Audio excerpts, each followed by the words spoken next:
الحمدللہ رب العالمین والصلاة والسلام علی سید الانبیاء والمرسلین۔ ناظرین کرام، سیرت مصطفیٰ ایپیسوڈ نمبر 11 میں ہم آپ کو خوش آمدید کہتے ہیں۔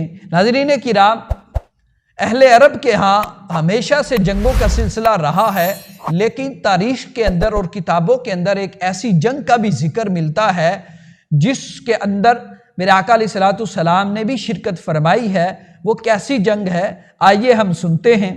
فرمایا اسلام سے پہلے عربوں میں لڑائیوں کا ایک طویل سلسلہ جاری تھا۔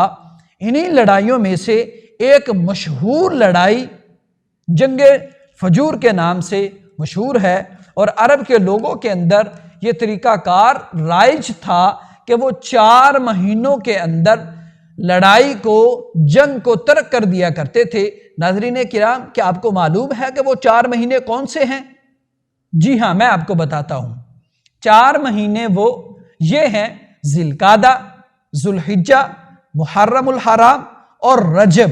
ان 4 مہینوں کی عزت و احترام کی بنا پر وہ جو عرب کے لوگ تھے وہ اپنے آلات حرب جو ہے تلواروں وغیرہ کو وہ ہمیشہ سے نیاموں میں رکھا کرتے تھے، اور آقا علیہ السلام نے بھی جو سب سے آخری جنگ فجور ہوئی تھی وہ قریش اور کیس قبیلوں کے درمیان ہوئی تھی۔ اس وقت آقا علیہ السلام کی عمر مبارک 20 برس کی تھی۔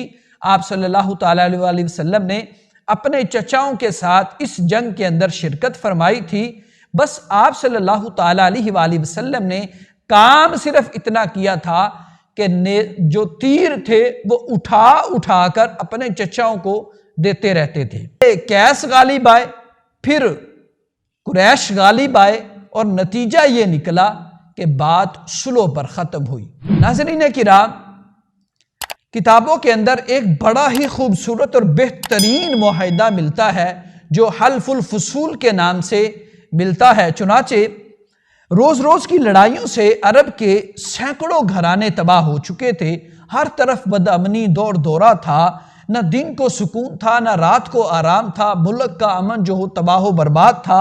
لیکن چند ایسے شرفاء لوگ تھے جو صلح پرست تھے، انہوں نے یہ فیصلہ کیا کہ یہ نہ دن کو سکون ہے نہ رات کو آرام ہے، یہ معاملات ختم ہونے چاہیے اور امن آنا چاہیے۔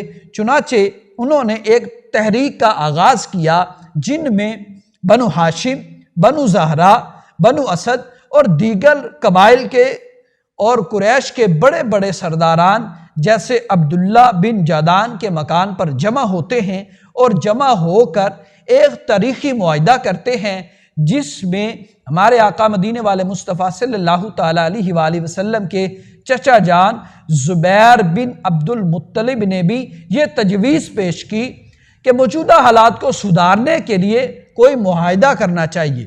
چنانچہ خاندان قریش کے سرداروں نے بقائے